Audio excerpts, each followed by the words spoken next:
नमस्कार। पिछले वीडियो में हम सिंधु घाटी सभ्यता की प्रमुख विशेषताओं के ऊपर वो चर्चा कर रहे थे,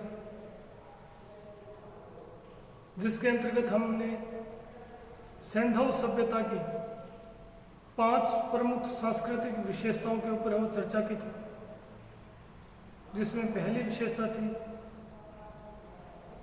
वो थी कांस्य युगीन सभ्यता, यानी सिंधु घाटी सभ्यता या सैंधव सभ्यता कांस्य युगीन संस्कृति थी।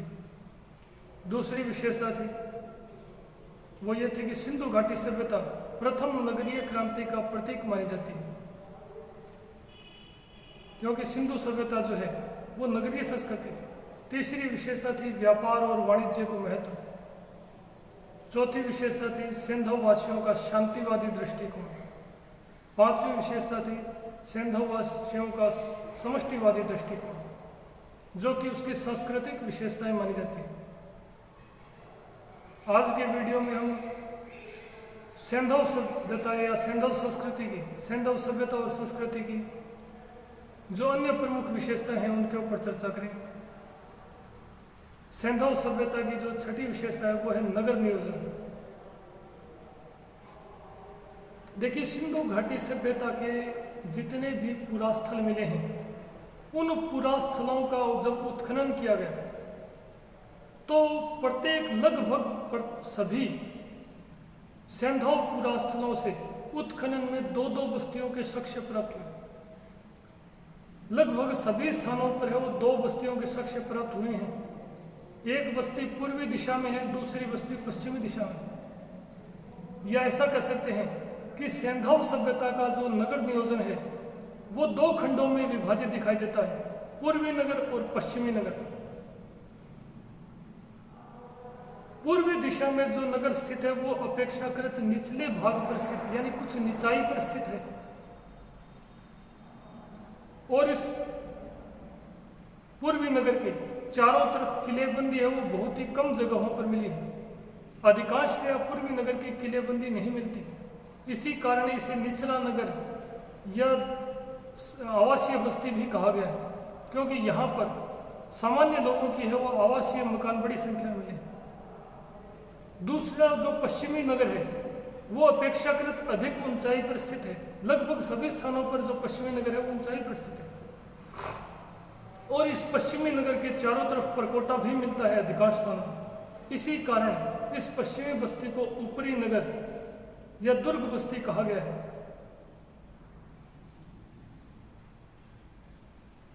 जो पूर्वी नगर है वहां पर सामान्य लोगों की जो आवासीय मकान है वो बड़ी संख्या में मिले हैं, लेकिन पश्चिमी जो बस्ती है वहां पर केवल सार्वजनिक महत्व के विशाल भवनों के अवशेष ही मिले हैं। लेकिन अगर हम राजस्थान के परिप्रेक्ष्य में सैंधव स्थल कालीबंगा की चर्चा करें तो कालीबंगा में दोनों पूर्वी और पश्चिमी दोनों ही बस्तियां हैं वो दुर्गीकृत मिली हैं। यानी पूर्वी जो नगर बस्ती है वो उसके चारों तरफ भी परकोटा है, जबकि जो पश्चिमी टीले में स्थित जो बस्ती है उसके भी चारों तरफ परकोटा मिलता है। यानी कालीबंगा में पूर्वी और पश्चिमी दोनों ही नगर दुर्गीकृत मिले। इसी प्रकार चनहुदड़ो जो कि पाकिस्तान के सिंध में स्थित है, वहां पर केवल एक ही नगर के साक्ष्य मिले हैं। वहां पर 2 नगरों के साक्ष्य नहीं मिले। वहां पर पश्चिमी बस्ती के साक्ष्य नहीं मिले हैं, यानी दुर्ग बस्ती के साक्ष्य नहीं मिले हैं। चनहुदड़ो में केवल पूर्वी नगर यानी आवासीय बस्ती के ही साक्ष्य मिले हैं। इसी प्रकार लोथल जो कि गुजरात में स्थित है, जो लोथल में जो पूर्वी और पश्चिमी दोनों बस्तियों के साक्ष्य मिले हैं, लेकिन दोनों बस्तियां एक ही प्राचीर से घिरी हुई हैं, दोनों अलग अलग प्राचीर से घिरी हुई नहीं है। पूर्वी और पश्चिमी जो बस्ती है यानी ऊपरी नगर और निचला नगर दोनों एक ही परकोटे से घिरे हुए हैं। कुछ ऐसे नगर भी मिले हैं जिनका नगर नियोजन 3 खंडों में विभाजित मिला है, जैसे कि धोलावीरा और जूनीकरण, दोनों ही वर्तमान गुजरात में स्थित है। धोलावीरा और जूनीकरण में पूर्वी बस्ती जो निचले स्तर पर है वो भी मिली है, पश्चिमी बस्ती भी मिली है जो अपेक्षाकृत ऊंचाई पर स्थित है। लेकिन इन दोनों बस्तियों के मध्य एक और बिचला नगर कह सकते हैं, या जिसे मध्यम नगर कह सकते हैं, के अवशेष भी मिले हैं। यानी धोलावीरा और जूनीकरण का नगर नियोजन 3 खंडों में विभाजित है। यहाँ पूर्वी और पश्चिमी बस्ती के मध्य एक मध्यम नगर के अवशेष भी मिले हैं, जो कि सिंधु घाटी सभ्यता की है। वो एक अपने आप में सिंधु घाटी सभ्यता के नगर नियोजन की है वो एक विशिष्टता है। लेकिन देखिए लगभग 1500 स्थल खोजे गए और अधिकांश स्थलों का जो नगर नियोजन है वो 2 खंडों में ही विभाजित है और दिशा भी वही है, पूर्व और पश्चिम। सैंधव सभ्यता या कह सकते हैं कि सिंधु घाटी सभ्यता के नगर नियोजन की जो दूसरी प्रमुख विशेषता है वो है सड़कें। देखिए सैंधव सभ्यता के नगर नियोजन में जो दूसरी प्रमुख विशेषता है वो है एक दूसरे को समकोण पर काटती हुई सीधी सड़कें, जिसके कारण पूरा का पूरा नगर है वो आयताकार या वर्गाकार खंडों में विभक्त होता हुआ दिखाई देता है। और नगर नियोजन के इस पैटर्न को पाश्चात्य पुरातत्ववेताओं द्वारा ग्रिड पैटर्न, ऑक्सफोर्ड सर्कस और चेस बोर्ड पैटर्न जैसे नाम दिए गए हैं। इन प्रमुख ये जो सैंधव नगर है, इन सैंधव नगरों में जो नगर के मध्य से गुजरने वाली जो प्रमुख मुख्य मार्ग होता था वो अपेक्षाकृत अधिक चौड़ा होता था, जिसके लिए इतिहासकारों और पुरातत्ववेताओं ने प्रथम पथ या राजपथ शब्द का प्रयोग किया है। मोहनजोदड़ो में जो प्रथम पथ यानी राजपथ है वो लगभग 34 फीट चौड़ा मिला है। इन सड़कों और गलियों का जो निर्माण है वो कंकड़, पत्थर और मिट्टी से किया जाता था। हरियाणा में स्थित बनवाली नामक जो स्थान है वहाँ की सड़कों पर है वो बैलगाड़ी के पहियों के निशान मिले हैं। उसके आधार पर पुरातत्ववेताओं ने यह संभावना व्यक्त की कि संभवतः बैलगाड़ी जो है वो परिवहन का मुख्य साधन थी। इसी प्रकार कालीबंगा में सभ्यता के अंतिम चरण में सड़कों को वो पक्की किए जाने के साक्ष्य भी मिले, अर्थात कालीबंगा में सभ्यता के अंतिम चरण में आग में पकाई गई ईंटों से सड़क निर्माण के साक्ष्य मिले हैं। जैसे आजकल अपने खुर्रे बोलते हैं ना, उस प्रकार की सड़क मिली है कालीबंगा में, जो कि सभ्यता के अंतिम चरण में संभवतः निर्मित की गई थी। सैंधव सभ्यता के नगर नियोजन की जो तीसरी विशेषता है वो है भवन। विभिन्न सैंधव स्थलों के उत्खनन से जो भवनों के अवशेष प्राप्त हुए हैं, उन भवनों के अवशेषों के आधार पर सैंधव सभ्यता के भवनों को 2 श्रेणियों में विभाजित कर सकते हैं। एक तो है सामान्य आवासीय भवन, दूसरे हैं विशाल सार्वजनिक भवन, जैसे कि स्नानागार है, अन्नागार है, सभा भवन है, स्टेडियम है। ये विशाल सार्वजनिक इमारतें। जो पूर्वी नगर मिला है उस पूर्वी नगर में लगभग सभी मकान है वो आवासीय बस्ती के रूप में मिले, यानी वहाँ पर संभवतः सामान्य जो लोग हैं वो अपनी एक प्रकार से आवासीय मकान बनाकर रहते थे। और विभिन्न सैंधव पुरास्थलों से ये जो आवासीय बस्तियों के साक्ष्य प्राप्त हुए हैं, जब हम इनका विश्लेषण करते हैं तो हम देखते हैं कि विभिन्न सैंधव स्थलों पर जो भवनों की जो योजना थी वो मुख्य रूप से आंगन योजना पर आधारित दिखाई देती है, यानी चारों तरफ मकान या कमरे बने हुए और मध्य में आंगन। इसी प्रकार का एक प्रकार से भवन निर्माण की जो शैली है वो इसी प्रकार की दिखाई देती है।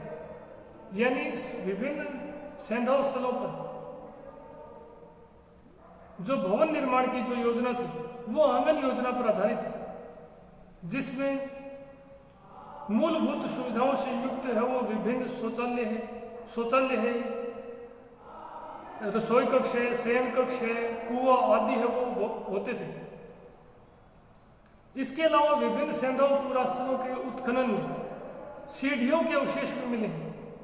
ये सीढ़ियां हैं वो अत्यंत ऊंची और संकरी होती थी, जिससे पता चलता है कि सैंधव सभ्यता में 2 मंजिले भवन भी होते थे। और जहाँ पर सीढ़ियों के साक्ष्य मिले हैं, यानी जहाँ पर 2 मंजिले मकान मिले हैं के साक्ष्य मिले हैं, वहाँ की निचली मंजिल से बड़ी संख्या में वो अनाजों के साक्ष्य प्राप्त हुए हैं, जिसके आधार पर पुरातत्ववेताओं ने संभावना व्यक्त की कि 2 मंजिले मकानों में संभवतः निचली मंजिल का प्रयोग अनाज भंडारण के लिए किया जाता था। इसी प्रकार आधुनिक जो विभिन्न जो नई खोजें की गई उन नई खोजों में मोहनजोदड़ो में पाश्चात्य ढंग के वो शौचालय भी मिले हैं मोहनजोदड़ो से। एक विशेषता और जो सेंधव सभ्यता की जो विशेषता दिखाई देती है वो ये है कि लोथल और चन्हुदड़ो जैसे नगरों को छोड़कर जितने भी सेंधव नगर हैं वहाँ पर मकानों का जो प्रवेश द्वार है वो मुख्य गली की या मुख्य सड़क की अपेक्षा गलियों की ओर है वो खुलते थे। यानी लोथल और चन्हुदड़ो को छोड़कर जितने भी सेंधव स्थल हैं वहाँ मकानों के जो प्रवेश द्वार थे वो सड़कों की अपेक्षा मुख्य गलियों की ओर खुलते थे। इसका कारण संभवतः ये माना गया है कि जो सेंधव बस्तियाँ थी वहाँ सुरक्षा की दृष्टि से संभवतः मकानों के दरवाजे वो मुख्य सड़क की अपेक्षा गलियों में खुलते थे। लेकिन चन्हुदड़ो और लोथल में इनके जो प्रवेश द्वार है मकानों के वो मुख्य गली की ओर खुलने का कारण इन नगरों का व्यापारिक होना माना गया है, क्योंकि ये जो नगर थे मुख्यतः व्यापारिक गतिविधियों के केंद्र थे और यहाँ से जो मकान होते थे उनमें संभवतः व्यापारिक क्रियाकलाप होते थे। इसी कारण सामान को लाने और ले जाने में सुगमता हेतु इन दोनों स्थलों पर जो मकानों के प्रवेश द्वार है वो मुख्य सड़क की तरफ छोड़े गए थे। विभिन्न सेंधव पुरास्थलों से जो सार्वजनिक इमारतें प्राप्त हुई है उनमें मोहनजोदड़ो का विशाल स्नानागार है वो विशेष रूप से उल्लेखनीय है, जो कि 22 मीटर लंबा, 7 मीटर चौड़ा और 2.5 मीटर गहरा है। इसी प्रकार मोहनजोदड़ो और जूनीकरण से सभा भवन के साक्ष्य भी प्राप्त हुए हैं। विशाल सभा भवन जो कि खंभों स्तंभों के ऊपर टिका हुआ है। इसी प्रकार धोलावीरा और जूनीकरण से विशाल स्टेडियम के साक्ष्य प्राप्त हुए। मोहनजोदड़ो और हड़प्पा से विशाल अन्नागार के साक्ष्य प्राप्त हुए। ये जितनी भी सार्वजनिक महत्व की या विशाल इमारतें मिली हैं ये सारी की सारी पूर्वी बस्ती में नहीं बल्कि पश्चिमी बस्ती में मिली। यानी जितनी भी विशाल सार्वजनिक इमारतें हैं वो लगभग सभी पश्चिमी नगर या दुर्गीकृत नगर में ही मिली।